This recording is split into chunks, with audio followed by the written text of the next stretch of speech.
नमस्कार। प्रारब्ध पर आप सभी का स्वागत है। मैं अवनीश। आज हमारे साथ हैं रंजय त्रिपाठी जी। रंजय त्रिपाठी जी, आपका बहुत बहुत स्वागत है। नमस्कार। नमस्कार, जय श्री राम। जी, जय जय श्री राम। दर्शकों, सोशल मीडिया पे एक ट्रेंड देखा होगा आपने। हालांकि किसी कंपनी के प्रोडक्ट को अगर उपभोक्ता नकारे या उसके बारे में कोई राय दे तो ये चर्चा का विषय नहीं होना चाहिए। सबको अधिकार है बाजार में, और उपभोक्ताओं को भी अधिकार है, तो उसी के साथ कंपनियों को भी अधिकार है। हम बात कर रहे हैं जियो, और खासतौर से जियो मोबाइल सिम की, जियो सर्विस की, एक सर्विस प्रोवाइडर के तौर पर।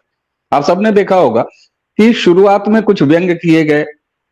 जो जियो के मालिक हैं उनके लड़के की शादी और तमाम चीजें, चलिए ये भी भारतीय संस्कृति का एक हिस्सा है, जिसमें हम शादी ब्याह के मौकों पर अलग अलग तरीके से हल्की फुल्की बातें किया करते हैं। ये भी हमारे सांस्कृतिक संस्कार है। लेकिन इस पूरे सीन में बदलाव तब होता है जब सोशल मीडिया के कुछ महत्वपूर्ण, और जब मैं महत्वपूर्ण कह रहा हूं तो वो गिरोहबाजी में महत्वपूर्ण, वो एजेंडा खोरी के महत्वपूर्ण, वो विदेशी एजेंडा चलाने वाले महत्वपूर्ण, ये वही इकोसिस्टम है। आप दर्शकों बार बार कहते हैं कि प्रधानमंत्री ने सदन में जब इकोसिस्टम का जिक्र किया, तो अवनीश जी, प्रारब्ध के इस मंच पर आप लगातार पहचान कराइए कि इकोसिस्टम कहां कहां है, कैसे कैसे है। बाजार में किस तरह का इकोसिस्टम है कांग्रेस का, इसका परिचय है। और शानदार उदाहरण है दर्शकों, ये जियो के खिलाफ चलाया जा रहा दुष्प्रचार। अब ये हुआ क्या है, अचानक लोगों का बीएसएनएल के प्रति बड़ा मोह, छातियों में दूध उतर आया है। हम ये नहीं कहते कंपनियां कितनी सारी हैं, लेकिन 90 के दशक के बाद जब भी मोबाइल का अवतरण हुआ इस देश में, उसके बाद सर्विसेज कैसी थी कैसी नहीं थी, और उसके बाद ये यात्रा आगे चली है। जियो इस देश की एक प्राइम नेटवर्क कंपनी है। मैंने शुरुआत में ही कहा कि यह पूरी तरीके से कंपनी और उसके उपभोक्ताओं का मामला है। लेकिन हम प्रारब्ध के इस मंच पर आज ये बात इसलिए कह रहे हैं कि ये केवल कंपनी और उपभोक्ताओं, उनके दाम बढ़ाने, उनकी सेवाओं का मामला नहीं है, बल्कि अब ये कांग्रेसी इकोसिस्टम द्वारा इस देश के देशी कंपनियां जो मोबाइल की हैं और सर्विस प्रोवाइडर हैं, उनके खिलाफ अंतरराष्ट्रीय साजिश का टूल किट जो भारत में इकोसिस्टम कांग्रेस के तौर पर सक्रिय हो चुका है। संजय जी, ये मेरा आकलन कितना सही है, कितना दुरुस्त है, और कितना मैं फर्जी बात कर रहा हूं जब मैं ये कह रहा हूं कि ये भारतीय मोबाइल कंपनियों के खिलाफ एक माहौल बनाने की साजिश है भारत में, और इसको कर रहा है कांग्रेसी इकोसिस्टम। पहले तो ये बताइएगा कि क्या मैं सही हूं, और अगर सही हूं, हमारा सवाल अगर सही है, तो फिर ये कैसे हो रहा है, क्यों हो रहा है। जी रंजय जी। जी अवनीश जी, आपका कहना बिल्कुल सही है कि एक टूल किट जो है वो आ गया है सामने। उस टूल किट की पहचान बड़ी जल्दी से कर लिया गया है। 2 ही 3 या 4 दिन की मुहिम चल रही है जब से ये जियो ने पहले दाम बढ़ाए, और फिर उसके बाद में एयरटेल और अन्य कंपनियों ने भी अपने जो है दाम बढ़ाए, वोडाफोन आइडिया वगैरह ने अपने दाम बढ़ाए। उसके बाद जो है अचानक से जो है बीएसएनएल पे पोर्ट करने के लिए सबकी एक मुहिम चालू हो गई है, और उसके सेंटर स्टेज में अगर आप हमें ध्यान रखेंगे तो मैक्सिमम टू मैक्सिमम लोगों के मुंह से आ रहा है कि जियो छोड़ो बीएसएनएल चलो। कोई ये नहीं कह रहा वोडाफोन आइडिया छोड़ो और वोडाफोन छोड़ो और बीएसएनएल चलो। जियो जियो सबके जबान पे चढ़ा हुआ है। कहीं कहीं कोई कोई कुछ कुछ एयरटेल भी बोल दे रहा है। तो ये एक संगठित, पहले तो मैंने देखा ट्विटर पे जाकर के, फेसबुक पे बहुत सारे लोग होते हैं, ट्विटर पे कम लोग होते हैं।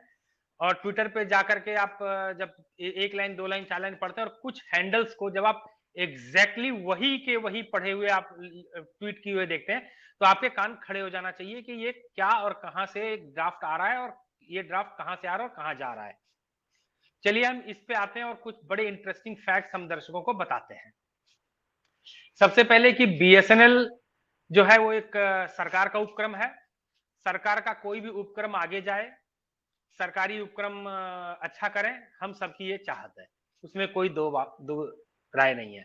लेकिन एज ए बिजनेस पर्सन मुझे ये मालूम है कि सरकार, जो गवर्नमेंट का काम बिजनेस करना नहीं होता है। Government should not do business, government should regulate the business, और बिजनेस उन लोगों को दिया जाए जो बिजनेस करते हैं।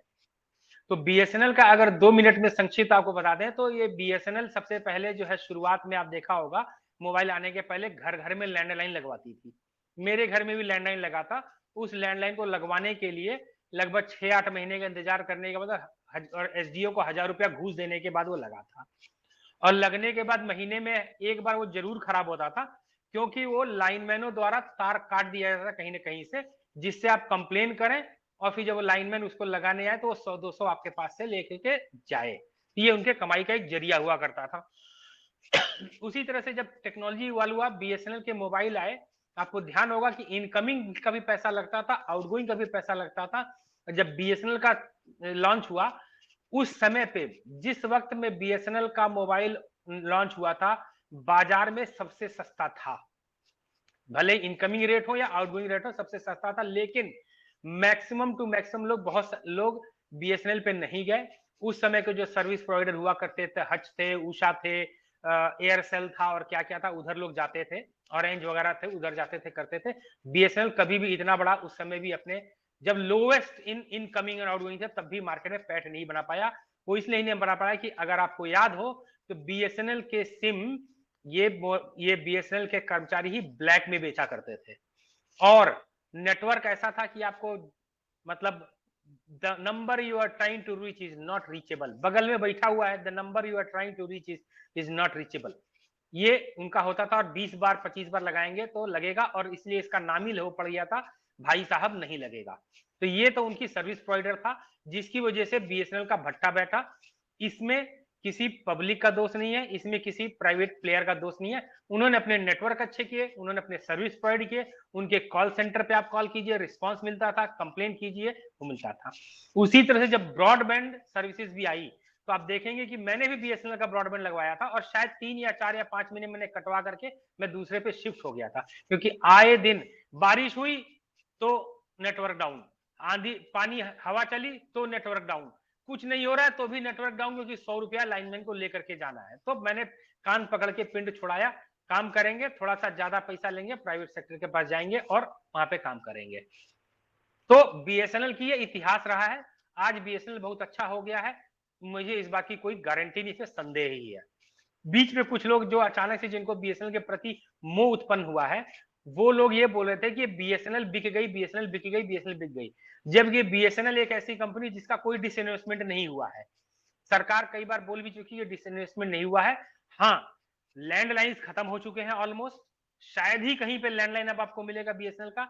सब मोबाइल पे आ चुके हैं, तो मोबाइल ऑपरेशन में है, तो इतने बड़े स्टाफ की जरूरत नहीं है, इतने बड़े ऑफिस और इतने बड़े जगह, इसलिए बीएसएनएल ने कई जगह के ऑफिस बंद किए, कई जगह के कर्मचारियों को वीआरएस देकर के रिटायर किया, और उनके जो भी एलिमेंट्स बनते थे वो दे जाकर के उनको उनसे पिंड छुड़ाया कि भैया आप जाओ कहीं और अपना जियो खाओ और किसी और का खून पियो, पिंड छोड़ो। आज आकर के जो मामला बनता है वो ये हो रहा है कि अचानक से ये हुआ है। अब हम लोग थोड़ा सा पीछे चलते हैं। 2015-16 में या कुछ 16 वगैरह में जियो ने, रिलायंस ने ये लॉन्च किया। इसके पहले हालांकि रिलायंस मोबाइल कंपनी में थी। दर्शकों को याद दिला दें कि जिस वक्त इनकमिंग 3 रुपए 4 रुपए पर 30 सेकंड हुआ करता था, या उसके आसपास 2 रुपए के आसपास हुआ करता था पर 30 सेकंड की साइकिल चलती थी। उस समय पे पहली बार मेरे ख्याल से 2003 या 2004 में 3G CDMA लॉन्च हुआ, जिसमें 501 रुपए में मोबाइल फोन जो है रिलायंस ने लोगों को दिया। वही एक ऐसा क्रांतिकारी समय आया था जब रिक्शा वाले से लेके, मोबाइल वाले से लेके, सब्जी वाले से लेके, आपके घर में जो मेड आती है काम करने, उसके हाथ में भी मोबाइल आ गया। इनकमिंग फ्री था, आउटगोइंग 1 रुपीज या 1.5 रुपीज पर मिनट था। लोगों को मोबाइल घर घर पहुंच गया। तो सबसे सस्ता मोबाइल लॉन्च करने का श्रेय और मोबाइल एक आम आदमी के हाथ में जाने का श्रेय ये रिलायंस को जाता है। ये श्रेय उससे इस धरती पे कोई छीन नहीं सकता। दूसरी चीज, मैं फेवर में नहीं हूं कि बीएसएनएल के विरुद्ध हूं, रिलायंस के फेवर में हूं, ऐसा नहीं है। लेकिन जिसने जो किया है उस चीज का उसको क्रेडिट देना पड़ेगा। खैर, बहुत सारी चीजें हुई, अलग अलग हुई। रिलायंस में पारिवारिक हुआ, वो रिलायंस चला गया अनिल अंबानी के पास, उसके बाद वो कंपनी कुछ दिन चली, कुछ बात बंद थी, तमाम वो नाटक हुआ, छोड़ दिया। हम आते हैं 15-16 पे। जब रिलायंस ने जियो, जो मुकेश अंबानी वाली है, उन्होंने जियो लॉन्च किया और सबको फ्री सिम दिया, उसके साथ में कुछ डेटा फ्री दिया, जो कि ये एक बिजनेस स्ट्रेटेजी थी। मैं इसको कहीं से भी गलत नहीं मानता। आपको ग्राहक चाहिए, ये ग्राहक उन्होंने लिया, और ये उन कंपनी की जो ऑलरेडी जो कंपनियां ऑपरेट कर रही थी, वो कंपनी अगर इसको नहीं गेज कर पाई और इस चीज को नहीं पकड़ पाई और उन्होंने कस्टमर्स नहीं रिटेन कर पाई, ये उनकी कमी है, उनकी प्रॉब्लम है, ये रिलायंस की प्रॉब्लम नहीं है। तो रिलायंस के पास एक बहुत बड़ा बेस आ गया, और उसके बाद कुछ समय के बाद में, शायद 6-8 महीने के बाद, रिलायंस ने आपको फ्री करने के बाद में, जाहिर सी बात है, उसके दाम लगाए, और दाम लगाया और फिर लोगों को उसके पैसे देने पड़े। तब भी एक बार हल्ला मचा था, लेकिन वो इतना ज्यादा नहीं था, नॉमिनल था कि लोगों को हल्ला नहीं मचा। अब पिछले कई वर्षों से जियो ने दाम नहीं बढ़ाए थे, एक दाम पे चल रहा था, मार्केट में कंपटीशन था, जियो के दाम को देखते हुए उस समय जो जियो के रेट चल रहे थे, उसी रेट के हिसाब से उनके जो मेन कॉम्पिटिटर्स हैं, वोडाफोन आइडिया, हालांकि वोडाफोन भी डूब रहा था, आइडिया भी डूब रही थी, जो डूबते लोगों ने एक नाव पे था, एक दोनों हाथ मिला करके किसी तरह से यहाँ भारत में कवर अप किया, और वो कंपनी खड़ी हुई है। एयरटेल एक अच्छी सर्विस प्रोवाइडर है, वो प्रोवाइड कर रही थी। अब मामला आता है कि जब लोगों के हाथ में ये सारी चीजें आ गई, लोगों के पास एक बढ़िया नेटवर्क है, एक जियो का नेटवर्क है, डेटा एक अच्छा खासा लोगों को मिलता है ठीक ठाक रेट पे, लेकिन अभी 5 या 4 दिन पहले जैसे ही रिलायंस ने लगभग 20 या 25% दाम बढ़ाए, मतलब 100 वाले का 110 किया, 400 वाले प्लान का उन्होंने 500 रुपए का प्लान कर दिया, इस टाइप के जो बढ़ाए, उसके बाद से ये मुहिम चालू हुई। अचानक सबको बीएसएनएल से प्यार हो गया। एक्चुअली में ये सारा का सारा मामला प्यार का नहीं है, ये सारा का सारा मामला है चीन की जो पार्टनर राजनीतिक पार्टी है हमारे देश में, जिसने लिखित में चीन की कम्युनिस्ट पार्टी के साथ में करार किया हुआ है। चीन की कम्युनिस्ट पार्टी ही वहां की शासन चलाती है, चीन की कम्युनिस्ट पार्टी वहां पे सारा बिजनेस चलाती है। तो चीन की बहुत सारी ऐसी कंपनियां हैं, जिस कंपनी को भारत की दो प्रमुख कंपनियों ने, दो कंपनियां भारत की मैं बोल रहा हूं, सिर्फ जियो की बात नहीं कर रहा हूं, रिलायंस, जियो और एयरटेल, दोनों ऐसी कंपनी हैं जिन्होंने भारत के से निकल करके विदेशों की धरती पे चीन के नेटवर्क, चीन की 5G नेटवर्क और 5G इक्विपमेंट्स को चैलेंज करना चालू किया। इसमें चीन की दो प्रमुख कंपनी आती है, एक का नाम है हुवेई, एक का नाम होता है ZTE। इंग्लैंड में, फ्रांस में और यूनाइटेड स्टेट्स में, तीनों जगहों पे इन दोनों कंपनियों पे जो है एक जासूसी का आरोप लगा कि ये जो इंस्ट्रूमेंट देते हैं, उस इंस्ट्रूमेंट में ऐसे डिवाइसेस लगे हुए हैं जिससे कि बातें लीक होती हैं और वो बातें चाइना गवर्नमेंट तक पहुंचाई जाती हैं, जिससे कि वहां की सीक्रेसी ध्वस्त होती है। तो ये कंपनियां, इस यूएई कंपनी बाकायदा अमेरिका में बैंड है, दे हैव बीन सैंक्शनड। ठीक है, चलिए, तो क्या होता है कि जब ग्लोबल बिजनेस की, जब ग्लोबल वॉर की बात आती है, तो मजेदार बात आता है कि 2017 का जो साल था, उस साल में भारत के अंदर में जो भी डेटा का कार्ड होता है या जो इक्विपमेंट्स होते हैं, उसके लिए रिलायंस जियो जो है वो ह्यूई को पिछाड़ करके वन कंपनी बन जाता है। वो उसकी इतनी कैपेबिलिटी होती है कि भारत के सारे कंज्यूमर्स को वो 5G नेटवर्क का, या उस समय तो 4G नेटवर्क चल रहा था, 4G नेटवर्क के सारे डिवाइसेस, सारे इक्विपमेंट सप्लाई कर सकता है, सारा नेटवर्क तैयार कर सकता है। तो उसने ह्यूई को पीछे छोड़ा। तो सबसे बड़ा प्रॉब्लम वहां पे आता है, लेकिन चूंकि जियो के अगेंस्ट में कोई पॉइंट नहीं मिल रहा था, किस पॉइंट पे घेरा जाए, किस पॉइंट पे पकड़ा जाए, तो ये मामला शांत रहा। फिर क्या होता है, 2022 में ह्यूई बैन हो जाती है, ह्यूई पे में यूएसए सैंक्शंस लगा देता है, उसी तरह से ZTE पे यूरोप के कई कंट्रीज लगा देते हैं जासूसी के आरोप में। तो इस चीज को अपॉर्चुनिटी मानते हुए, इस चीज को देखते हुए भारत की जियो चली जाती है यूएस मार्केट में। और आप लोगों को मैं आप लोगों को बता दूं, ये मेरा कहा नहीं है, ये रिपोर्ट है, ये अमेरिका से आई हुई रिपोर्ट है, जिसमें लिखा गया है कि Jio to replace ZTE and Huawei in US, America के मार्केट में। और ये 2023 सितंबर का ये खबर है।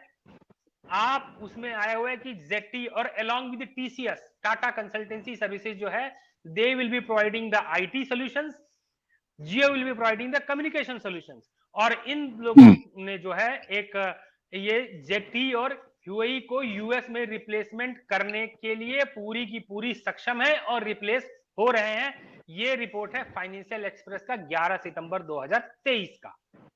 ठीक है, चले अब आगे आते हैं कि पिछले साल एक और बहुत बड़ी बात हो गई कि जो जियो है वो भारत की नंबर 1 टेलीकॉम कंपनी तो बनी ही बनी।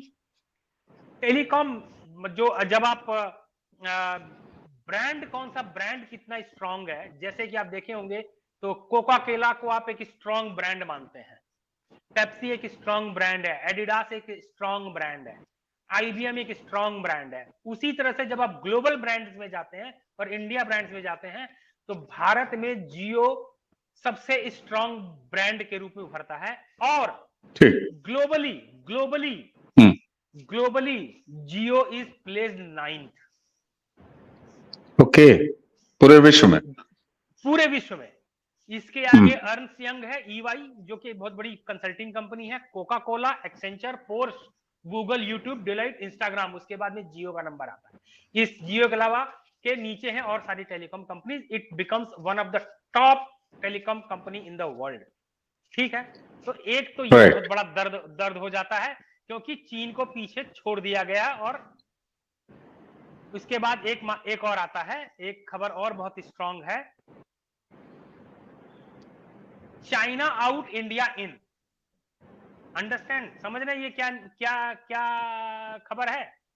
ये भी सितंबर 2023 का खबर है, जब ये होता है कि टीसीएस और जियो एक मिल करके का एक जो है एक इनका स्ट्रेटजी कोई पार्टनरशिप वहां हुआ होगा अमेरिका के लिए, ये जेटी और ह्यूई को रिप्लेस कर दे रहे हैं। उसके बाद में ही यूएस से खबर आती है, यूएस मार्केट से, वहां के टेक्नोक्रेट्स, वहां के रिपोर्टर्स, वहां के जो टेक्निकल मैगजीन है वो रिपोर्ट देती हैं कि China out India in Jio and TCS to replace UAE gear from 5G को यूएस मार्केट में रिप्लेस करके हटा दिया जाता है।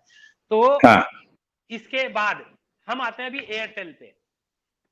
एक तो यूएस मार्केट है, एक यूरोपियन मार्केट है, एशियन मार्केट है और अफ्रीकन मार्केट है। एयरटेल एक ऐसी कंपनी है जो भारत के अलावा 18 कंट्री में ऑपरेट करती है। बिल्कुल। At the cost of which company? At the cost of which company? At the cost of Chinese telecom service providers.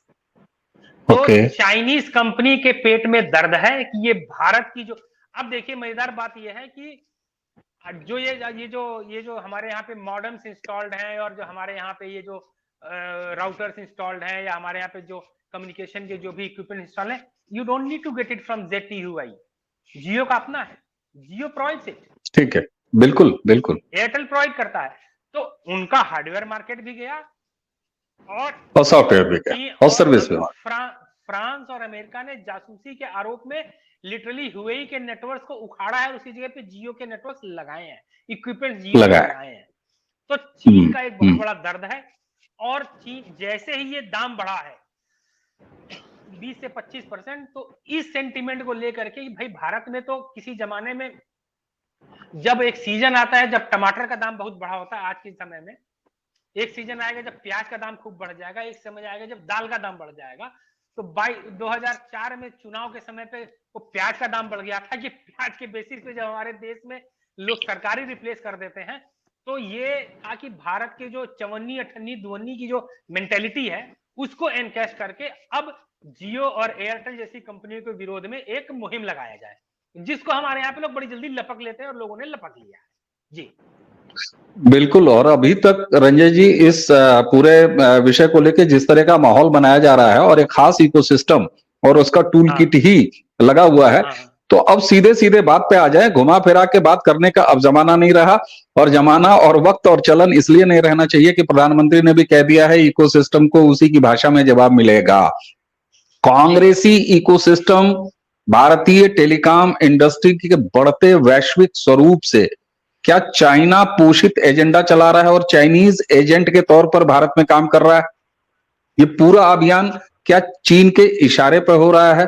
क्योंकि आप देखिए राहुल गांधी जैसा व्यक्ति चीन के इशारे पर साफ साफ हर तरफ एक्ट करता हुआ नजर आ रहा है। आपने स्पष्ट रूप से बता ही दिया, कितनी बार दोहराया गया।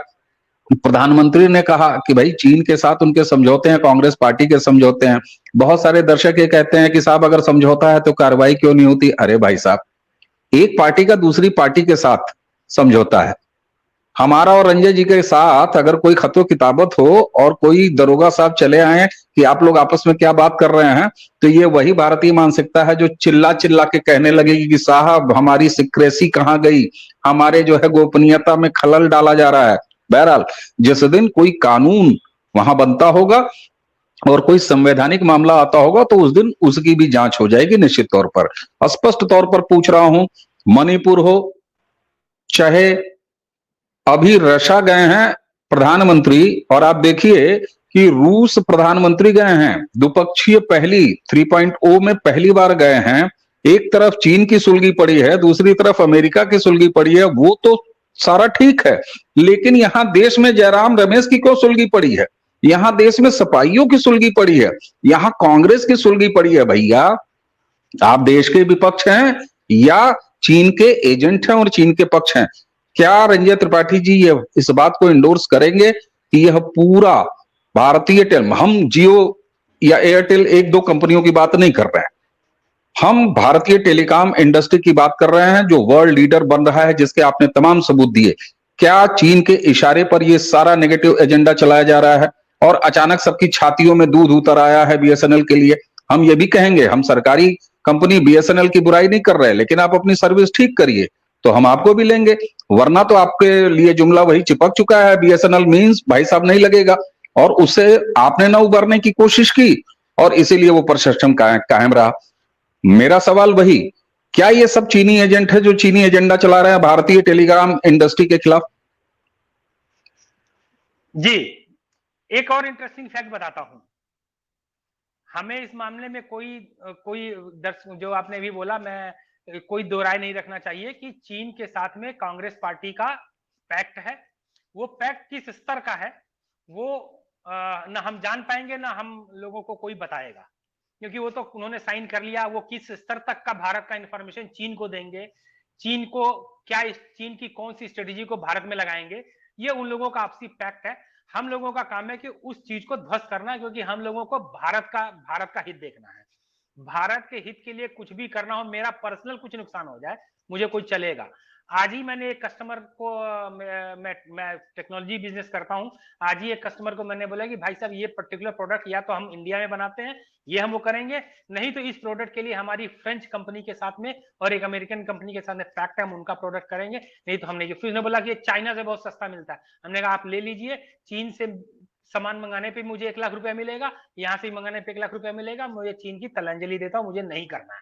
तो मुझे नहीं करना है तो नहीं करना है, पर्सनल हित आगे आगे नहीं लाना है, देश के लिए कोई अच्छी ना बात, पर्सनल हित होनी थी। तो ये अब ठीक नेक्स्ट बात। आते हैं कि अभी आज की डेट में बीएसएनएल और को लेकर के एक और चलाया जा रहा है कि टाटा जो है वो बीएसएनएल में 15,000 करोड़ रुपए इन्वेस्ट कर रहा है, इसलिए अब आप पोर्ट कर लीजिए। तो भैया, अगर टाटा बीएसएनएल में 15,000 करोड़ रुपए इन्वेस्ट कर रहा है तो टाटा कोई उस पर फिलैंथ्रोपी थोड़ी कर रहा है, टाटा बीएसएनएल ले लेगा।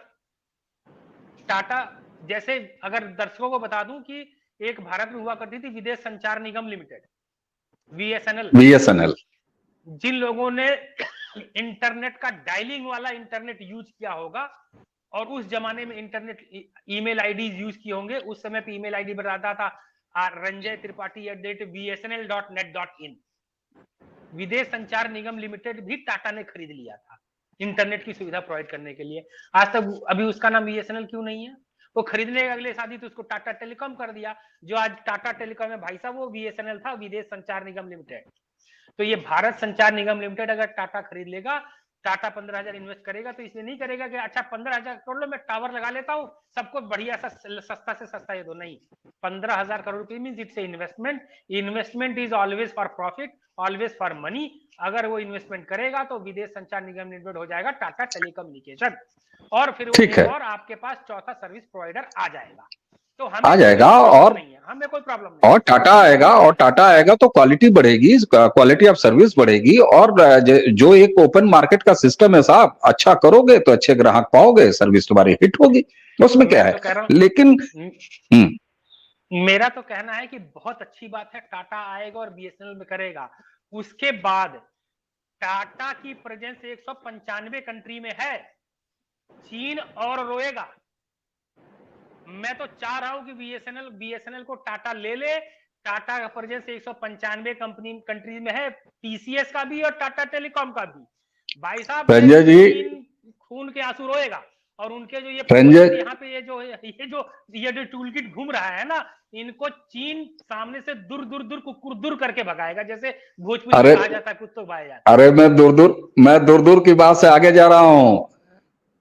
आपने ये बात ब्रेक कर दिया, कहीं ऐसा ना हो कि ये टूल किट वाले जो हैं वापस जहां से ये माल सप्लाई हुआ है, भाई इनको तो एक ही टेक्स्ट सप्लाई होता है और वो सारे के सारे ₹2 प्रति ट्वीट के हिसाब से ट्वीट करते हैं, तो ये कहीं वापस वहां पर पूछे।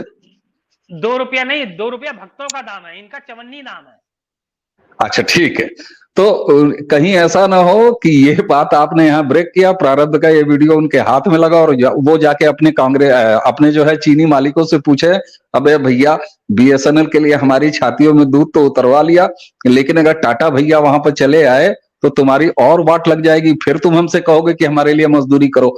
रंजय जी, अंतिम टेक स्पष्ट रूप से नरेंद्र मोदी से तीसरी बार हारने के बाद कांग्रेस, ऐसा नहीं है कि हारने के बाद कांग्रेस ने चीन के साथ अपना कोई एग्रीमेंट किया है, लेकिन क्या अब कांग्रेस इस देश की विपक्ष हो गई है बजाय इसके कि वो नरेंद्र मोदी की विपक्ष हो, यानी एनडीए की विपक्ष के बजाय क्या कांग्रेस अब अपने आप को भारत का विपक्ष मान रही है और उस तरीके से काम कर रही है?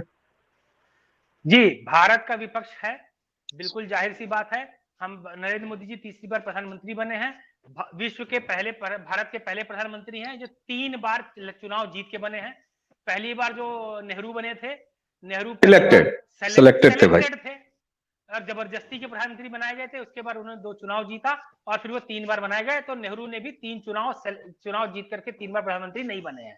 तो नरेंद्र मोदी का रिकॉर्ड एक ऐसा रिकॉर्ड हो गया जिसको कांग्रेस के अंदर में दम नहीं है, किसी में भी दम नहीं है, पीछे और आगे वाले जो तोड़ दे, पहली चीज। दूसरी, आज जो कांग्रेस जो कर रही है, मैं आज दर्शकों के, हम अलग से वीडियो बना लेंगे, मैं दर्शकों को मैं ये साबित करके दिखा दूंगा कि किस तरीके से ये कांग्रेस जो है देश की विपक्ष है। एनडीए की होती, मोदी की होती, हम कुछ नहीं बोलते, करो जितना मर्जी करना है करो। देश के जब ये खड़े हो गए हैं, इस चीज को हम सबूत के साथ में फिर बात कर लेंगे इसके बाद।